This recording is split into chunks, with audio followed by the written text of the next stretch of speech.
Olá, eu sou Eliane Green, você está no podcast do Repertório Marketing Talks. O assunto de hoje é a situação da União Europeia em tempos de crise. Seja bem-vindo!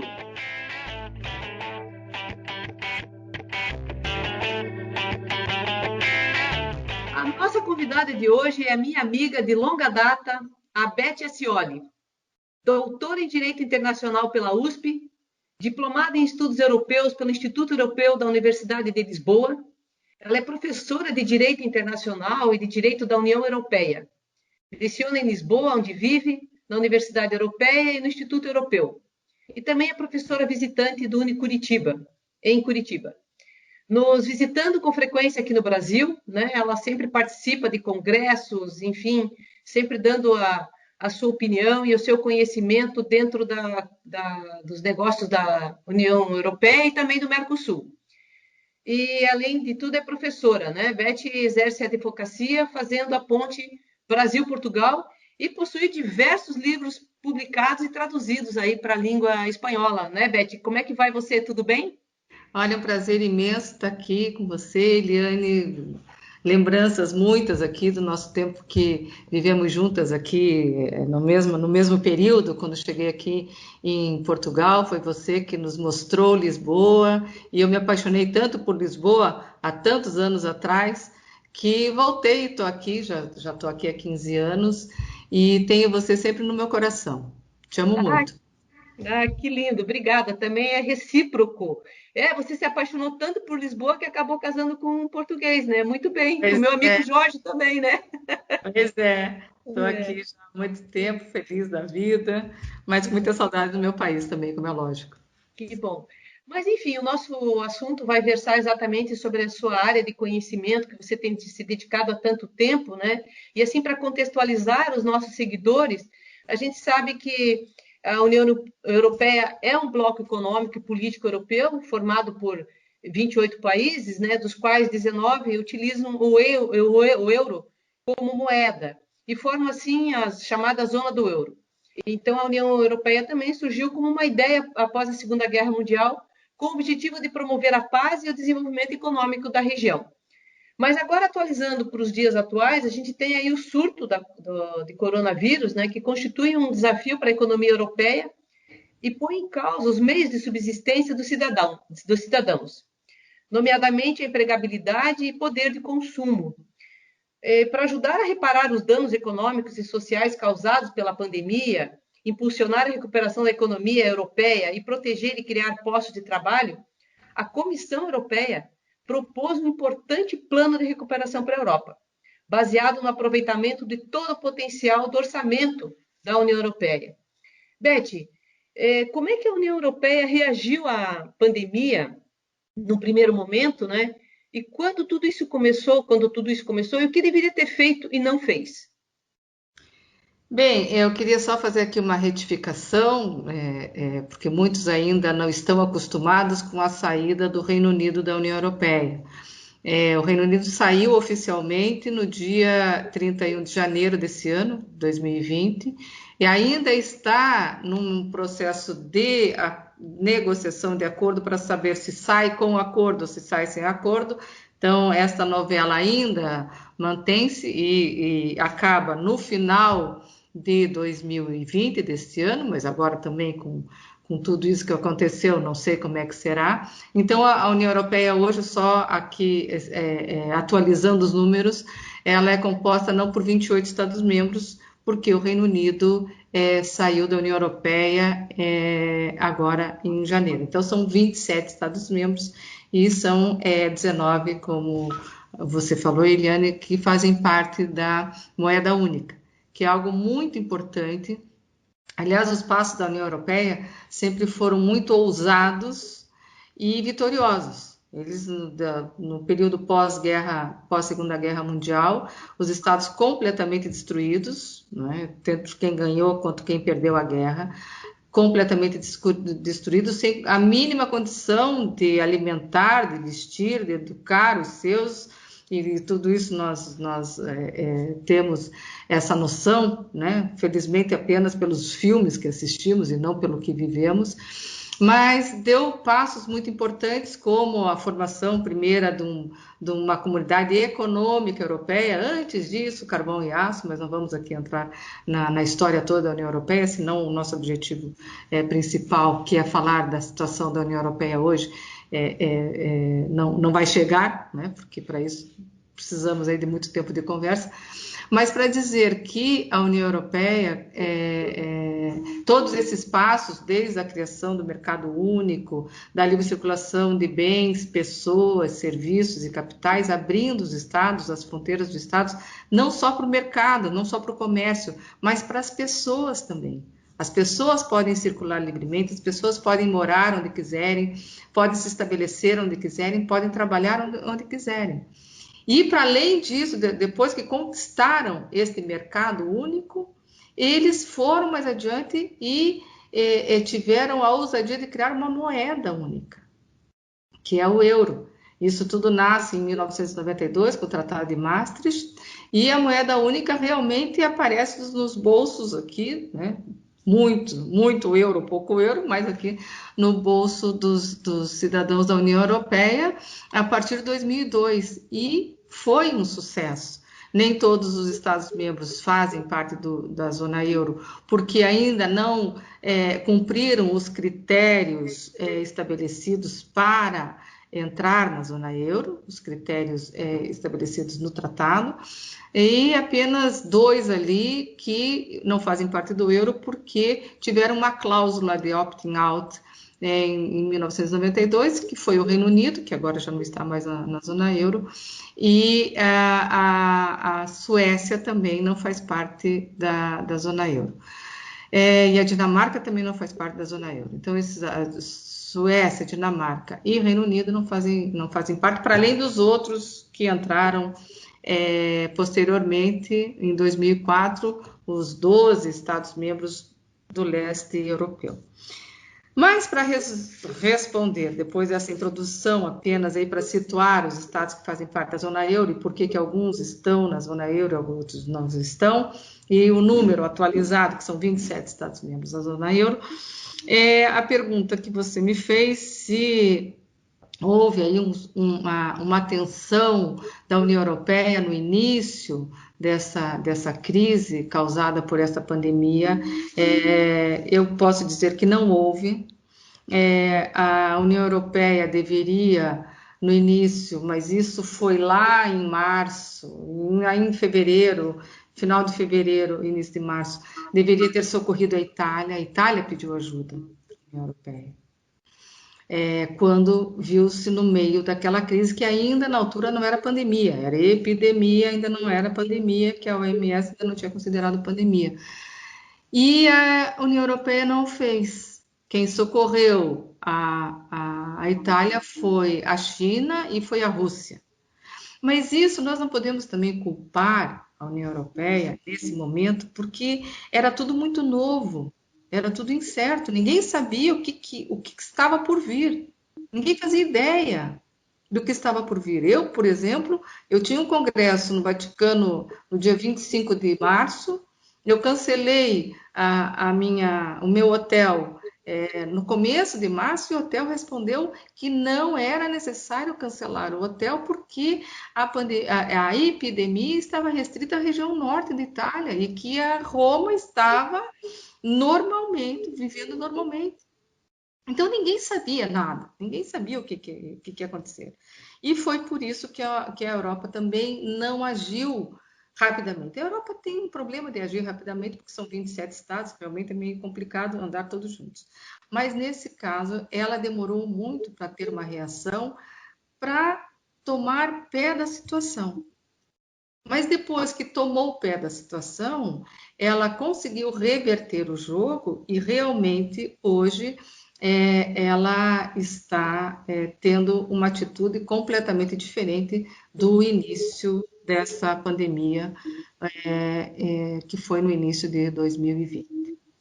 Muito legal, muito legal. A gente está vendo e acompanhando que realmente está havendo agora uma maior preocupação conjunta, né, de fazer um trabalho conjunto para um ajudar ao outro. Mas e sobre esse plano de recuperação, como é que isso está? Bom, isso finalmente não, porque ainda não é finalmente, porque ainda temos que ter o aval do Parlamento Europeu, que será em setembro.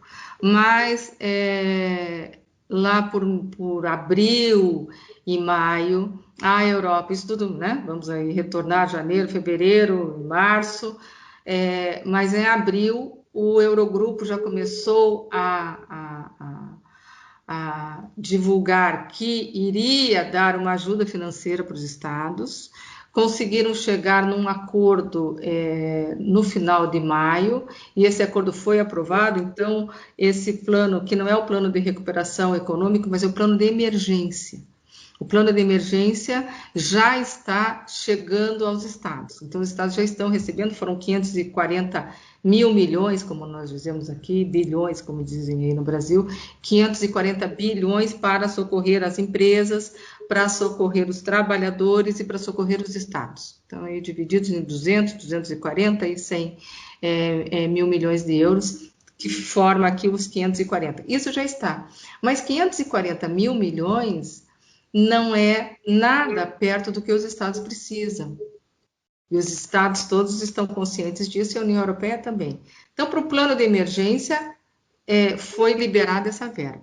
E isso foi em maio, e começaram então a discutir um plano mesmo de recuperação econômica, e também apelidado de New Generation da União Europeia, ou a próxima geração da União Europeia.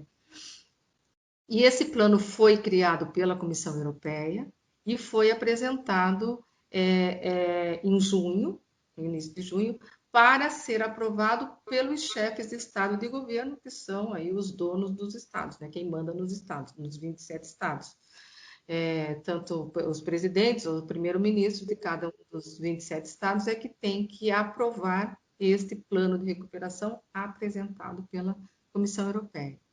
E essa reunião foi marcada para o dia 17 de julho. E pela primeira vez desde a pandemia toda, foi uma reunião presencial, não foi virtual. Até então eles reuniam-se virtualmente, até porque não podiam viajar, a Europa estava toda fechada. E no dia 17 de julho foi uma reunião presencial lá em Bruxelas, na sede do Conselho Europeu. E uma reunião que era para ser sexta e sábado, 17 e 18, durou até o dia 21. Foram 5 dias de negociação, mais de 90 horas de negociação para chegar a um acordo para ajudar os estados. E esse foi considerado um acordo histórico pelos 26 Estados-membros, só um que não disse que não era histórico, que não gostou muito, mas, aliás, ele não gostou, que foi a Holanda, o primeiro-ministro holandês, não aderiu a este slogan de acordo histórico. Ele disse que foi um acordo possível, porque alguns estados ali foram muito resistentes, que eram chamados, os estados, são, até hoje, aí, apelidados de estados frugais, que é uma maneira leve e suave de dizer, aqui em Portugal seria forreta, e aí no Brasil seria pão duro, não é? Que foi a Holanda, a Suécia, a Dinamarca, a Áustria, e depois no final entrou a Finlândia, que não queriam abrir a carteira para auxiliar os estados nesse plano de recuperação econômica. Ou não era não abrir a carteira, mas restringir um pouco o dinheiro que estava sendo ali disponibilizado para isso. Mas no final, para resumir, porque não vamos poder aqui analisar o plano de recuperação econômica, no final, no dia 21 de julho, saiu o fumo branco lá do edifício do Conselho Europeu, em Bruxelas, e eles conseguiram disponibilizar o que aqui chama-se de uma chuva de milhões para os Estados-membros da União Europeia. Para ter aqui uma ideia, é 1 trilhão e 800 bilhões que vem para os Estados da União Europeia, ou em forma de fundo perdido, ou em forma de empréstimo, ou também inseridos no quadro financeiro plurianual, que a Europa já estava discutindo desde o início do ano, que vai durar de 2021 até 2027. Então, todo esse dinheiro, muito desse dinheiro, vai ser utilizado para ajudar os estados nesta pandemia. E isso, então, foi um reverter do quadro inicial para provar que a Europa conseguiu dar um passo muito importante para socorrer os estados nesta crise pandêmica que não só a Europa, mas o mundo todo atravessa. Pois é, Beth, você está comentando isso, né? Então a gente vê da importância, né? Porque nós temos, como falamos no começo, nós temos cidadãos que fazem parte dessa União Europeia e que precisam, obviamente, de uma ajuda também, porque se as empresas estiverem de pé, eles também têm seus empregos garantidos e, portanto, né, a questão de poder, a sobrevivência e a questão de pagar as suas contas e, enfim, ter uma vida digna também é mantida por isso.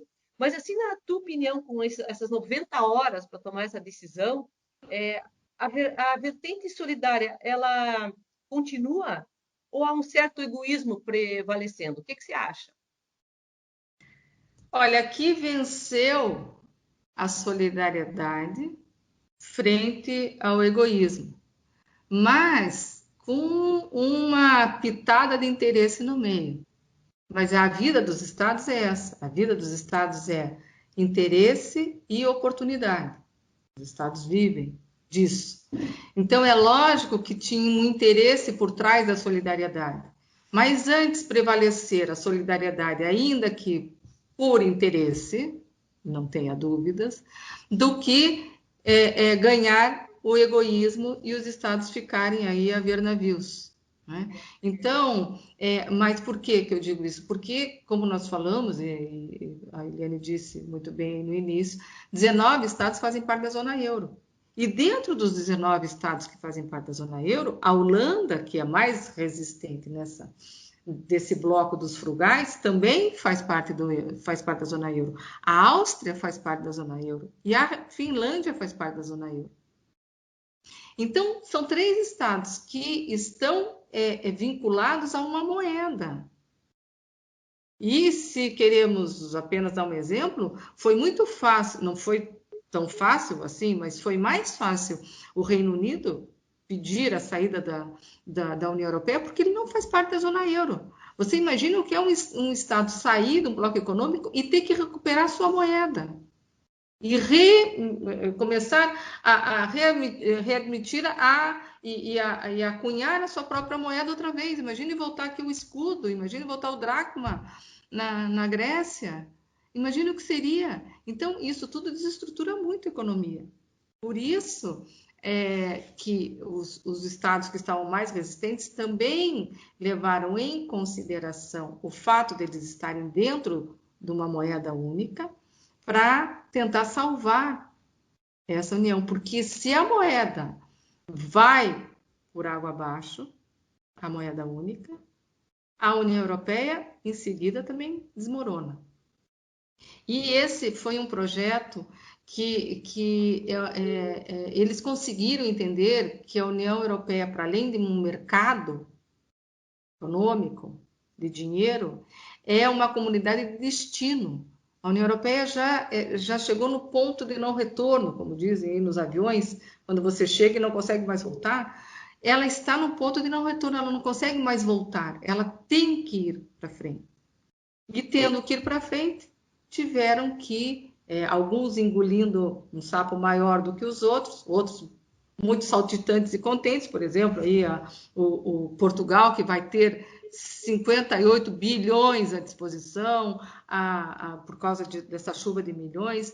A Espanha vai ter 140 bilhões à disposição. Quer dizer, vem dinheiro, vem muito dinheiro. Mas aqui temos que fazer um elogio a 3 mulheres que estiveram à frente disso. Não porque nós 2 somos mulheres, mas nós temos assim um certo orgulho, porque foi a Angela Merkel, que está agora na presidência semestral da União Europeia. A Alemanha assumiu agora em julho a presidência semestral. A presidente da Comissão Europeia também é alemã, a Ursula von der Leyen.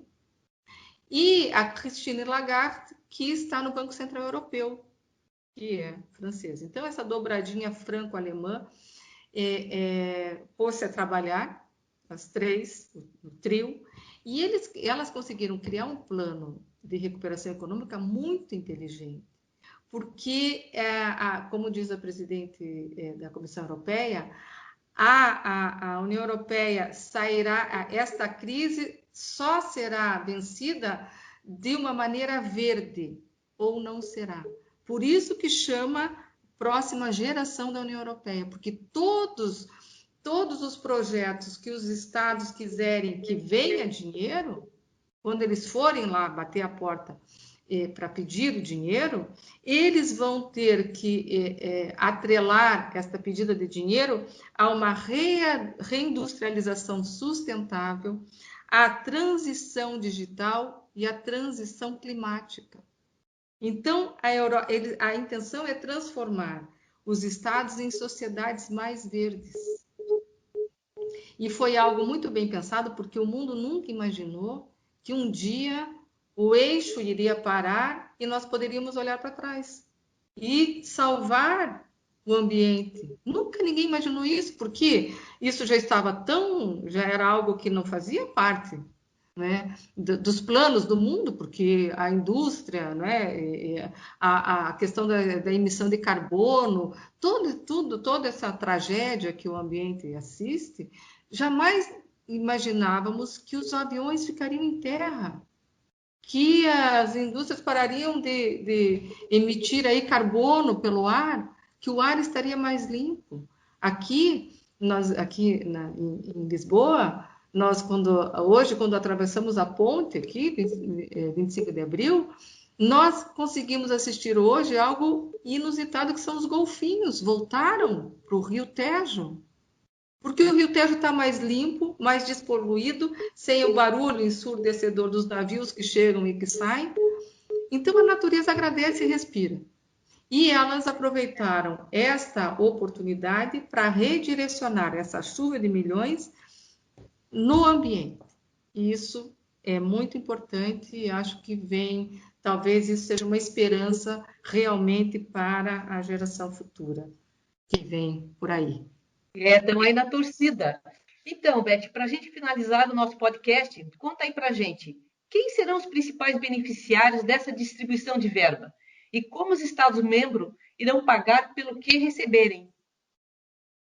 Olha, os maiores beneficiados serão os que tiveram muito mais prejuízos, quer dizer, então a Itália vai ser muito beneficiada e também sofreu muito. A Espanha sofreu muito, e pelos números nós vemos, também será muito beneficiada, mas os estados que já não estavam bem vão aproveitar aí essa oportunidade e vão entrar nisso, como, por exemplo, a Grécia, porque a Grécia, em termos de administração da pandemia, foi muito elogiada, foi mais elogiada que Portugal, porque Portugal também teve aí seus momentos de glória, foi muito elogiado pelos números aqui que conseguimos, pela organização aqui em Portugal, pelo respeito ao Estado de direito aqui em Portugal e colocar o Estado acima do governo foi algo muito importante que aconteceu aqui em Portugal, quando o maior partido da oposição aqui em Portugal, que hoje é o PSD, falou na Assembleia da República para o primeiro-ministro: senhor primeiro-ministro, estamos todos consigo, porque isto não é um jogo de futebol entre equipas, mas é um jogo de seleção. E num jogo de seleção, todos nós estamos torcendo por Portugal. Boa sorte, primeiro-ministro. Então, e isso foi assim. Aqui nós tínhamos um comandante e todos obedeciam. E isso fez com que Portugal tivesse uma projeção muito grande em termos de divulgação para o exterior e também aqui dentro, porque estavam todos a seguir aqui a mesma cartilha. E, para voltar também, a Grécia também teve lá uma boa administração no seu governo com relação a isso, mas são estados que vão beneficiar mais, porque são os estados do sul que já tinham aí um certo problema financeiro, né? Já vem lá da crise americana de 2008, da Lehman Brothers, que quebrou aqui alguns estados, só que naquela altura a crise quebrou os estados mais frágeis. E houve uma ajuda da União Europeia, houve, mas ali, se essa demorou, aquela demorou ainda mais, muito mais. Por quê? Porque os estados do norte, outra vez, briga do norte e sul, não queriam ajudar.